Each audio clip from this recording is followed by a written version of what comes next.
Alright, so getting old. I've already made videos before about how I'm fat, but now I gotta make a video about how I'm getting old.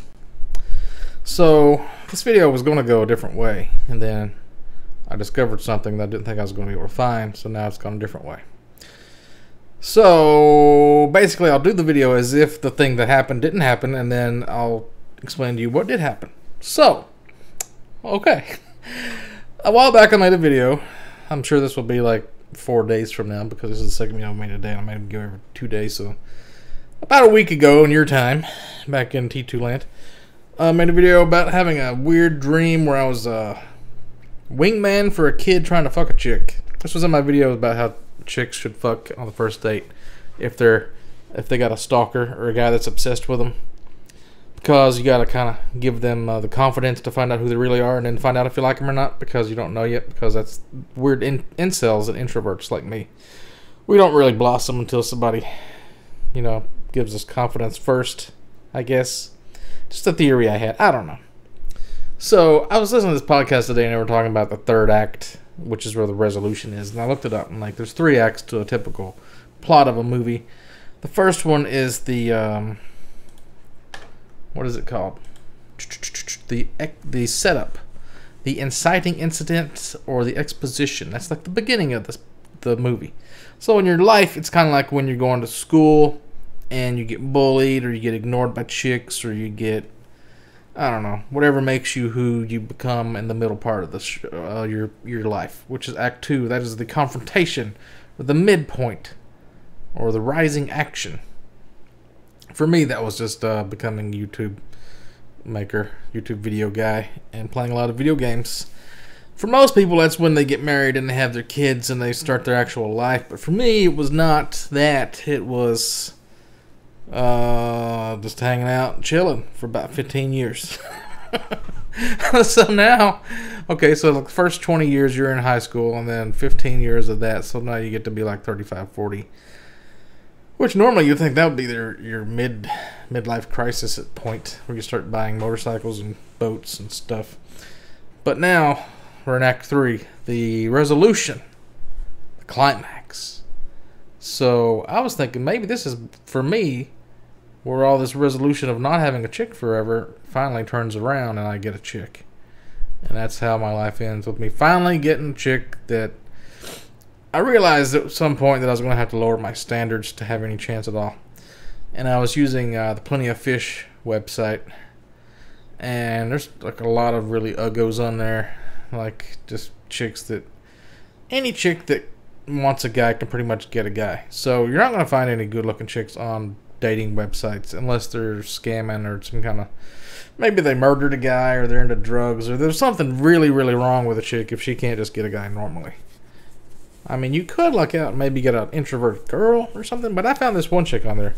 She seemed to be a diamond in the rough. She has like this noticeable mark or something on her eyebrow. There's nothing wrong with it, but it's noticeable. It's a noticeable flaw. So I'm like, okay, maybe she has trouble getting guys because of this weird flaw on her eyebrow. Otherwise, she's smoking hot chick. She's not super thin or anything, or in shape, and comes to find out she works at a gas station. So another point in my favor. She has a shitty job, she has a noticeable flaw, but otherwise this is a good looking chick. So I messaged her. This was like 2 years ago probably. She didn't message me back, so I was like, shit. So then, once again, I should talk about guys that are incels and stalkers, because I've probably been called a stalker before. I just like knowing information. I like knowing stuff before I go into a situation, being prepared, because I used to be a Boy Scout. So if I can find out stuff about someone before I talk to them and have like a little leg up on them, have a little bit of info ready that I can use, I'm going to try to do that. So I looked her up on Facebook. I don't think I even knew her last name, but a lot of chicks, when they go on these dating websites, they'll put like their initials, or some of their initials and then their last name, or their first name and some initials. And I knew where she worked because that was in there. So I combined the two together. I think you used to be able to, on Facebook, you could put in like so-and-so who lives in this town, who works at this place, and it'll show you. So I did that, and I found her name. And she had this boyfriend, I think, at one point, and he was like this really jock-looking, good-looking dude. So I was like, ah, fuck, I'm screwed. So I just gave up on it and didn't go back. I didn't message her again. But every now and then I would go to that gas station because they had good gravy and biscuits. And she would serve me them sometimes. So all this time I'm like going there, getting breakfast. I'm seeing this chick that I know was single at the time, that used to have a good-looking boyfriend. So I thought about maybe asking her out, but I never did. I thought about like asking her, like, are you so-and-so, like her username on the Plenty of Fish website? Because that'd been super creepy. So I didn't do that. I never said a word to her other than like 2 biscuits of gravy. So I never talked to her, but I did talk to her. So this was where I'm thinking, so the gas station closed down. And they remodeled it and they rebuilt it from the ground up. And I went back to it, and she wasn't there anymore. So I was like, oh, she must have got another job, or maybe they fired everybody and rehired a whole new staff or whatever. And then a few weeks ago, I noticed her. She was back there again. So I was like, oh, it's that chick. But she didn't look as good as she used to look. Like, she kind of looked like someone who'd given up. Or she looks like, I don't know, like if you get married and you like get depressed and you stop wearing makeup. Or, you know, in DayZ when you get like a piece of fruit, like a kiwi or an apple, it would say worn. It was like, it's not a fresh apple, but it's still good to eat. It's just worn. She just had a worn look to her. So I'm like, okay, noticeable flaw, shitty job, and now she's worn. I think now she might be at my level. Now's the time I can ask this girl out.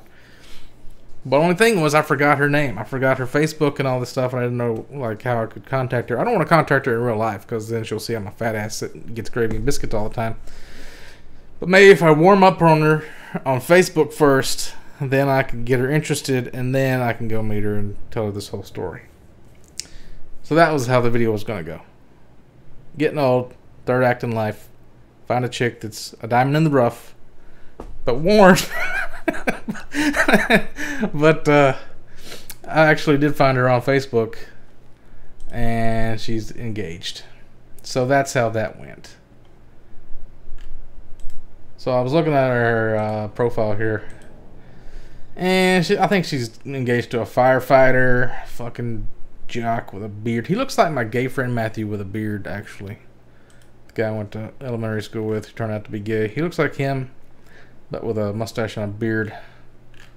And there's pictures of them in like matching pajamas. There's the video of him asking her to marry him in like December. I was just like 2 months away. Well, no, I guess they were dating since August. So, see, this is information most people wouldn't have. I found out stuff just by going down somebody's Facebook profile. Like this other chick that I was interested in, she's like way too hot for me. She's like a fucking 12 out of 10. And she's got dudes hitting on her all the time, constantly. She actually had to quit her job because the guy took a picture of her ass because her ass was so fucking smoking hot. And he sent that picture to his dad and told everybody on third shift that he was going to fuck her, and told his dad he was going to fuck her. And the company wouldn't do anything about it, so she just quit. Because hot chicks had to put up with dumb shit like that. But yeah, you can go through her profile, and she had like hundreds and hundreds of pictures. So you can find out all kinds of shit. So like dudes like me that are incels, and you call them stalkers. It's not that they're wanting to do bad things to chicks. It's like they get interested in you, and they don't want it to be just about physical looks. So they want to find out more about you. So that's the only way they can. They can't just go ask you out and then like get to know you because they're fucking introverts. That would kill somebody like that. You can't do shit like that. What are you talking about? It's crazy. You can't find out about somebody just by talking to them. Getting to know them. What are you talking about? That's crazy talk. You gotta like spy on them. So that's how it works.